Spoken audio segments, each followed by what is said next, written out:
ni mu gihe amasaha ari kubarirwa ku ntoki kugira ngo uyu mwaka wa 2025 tuwushyireho akadomo, ariko nanone hari itangazo rireba abaturarwanda bose, ni itangazo mbazaniye. Icara hafi tubane wumve iri tangazo kuva iyi video itangiye kugeza irangiye, amagambo yose ari muri iyi video na y'ingenzi ukeneye kuyumva.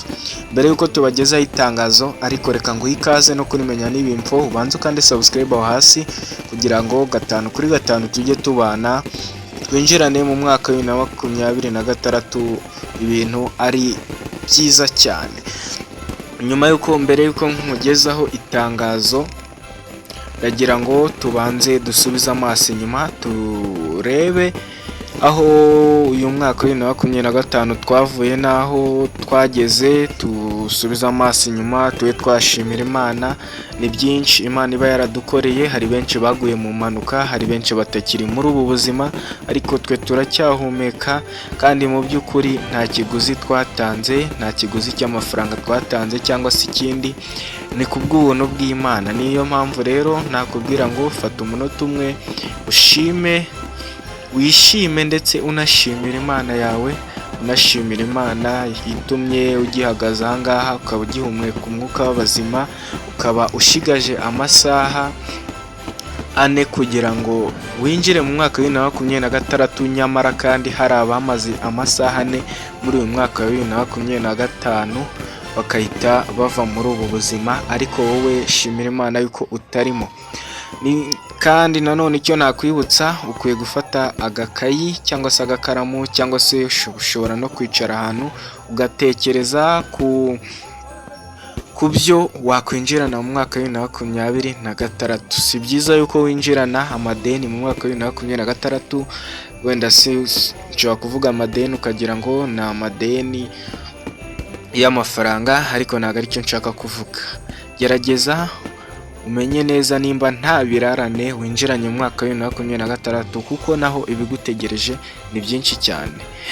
Kandi bajya bavuga ngo, buriya nkunda kwivugira ati, iyo udafite umupangu cyangwa se udafite ibyangirika, bivuze ngo tayari niwe wangirika. Gerageza ushaka antibare, gerageza ushake ibikurinda, gerageza ukore, mbese ushake uruzitiro witandukanye n'isi. Murabizi ko isi idasakaye, gerageza rero ushyireho umupaka hagati yawe n'isi. Ntabatindiye rero, itangazo umujyi wa Kigali wari washyize hanze, ni itangazo rijyanye no kurasa ibishashi cyangwa se fireworks display mwaka wa 2025-2026. Umujyi wa Kigali rero watekereje neza cyane, watekereje abanyarwanda neza cyane mu rwego rwo kwishimira uyu umwaka urangira wa 2025 tuninjira mu mwaka wa 2026 mushyashya.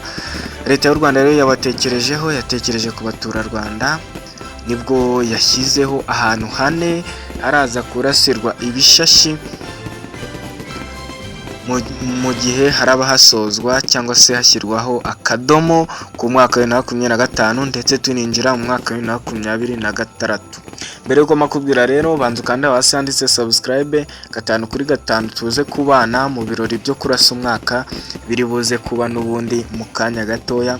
Ndagira ngo umwaka ushigaje amasaha 4 nimba ntibeshye n'iminota 28, nimba ntibeshye ubwo abaye atarane yaba ari 5.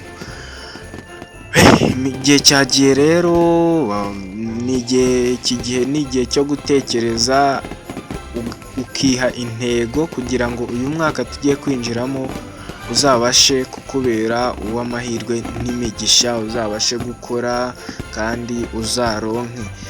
Ahantu hambere rero hari burasirwe ibishashi ni kuri Kigali Convention Center cyangwa se Kigali Heights. Ubwo aho niho hambere hari burasirwe ibishashi.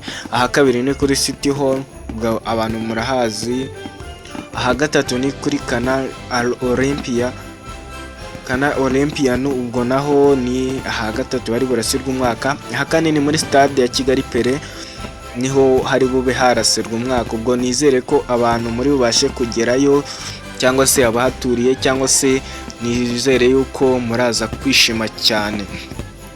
Ndagushimira rero tubanye ariko reka nkwifurize umwaka wa 2026 w'imigisha n'amahirwe uzahaha uzaronke, ariko nanone reka nkwibutse gukanda subscribe kugira ngo natwe udutere inkunga tugire aho tuva tugire n'aho tujya mu rwego rwo gusoza umwaka intego yacu tuyigezeho. Reka nkushimire wowe twabanye kuba warakanze subscribe, ni ibintu by'agaciro, ni inkunga ikomeye uduhaye itwinjiza mu mwaka wa 2026.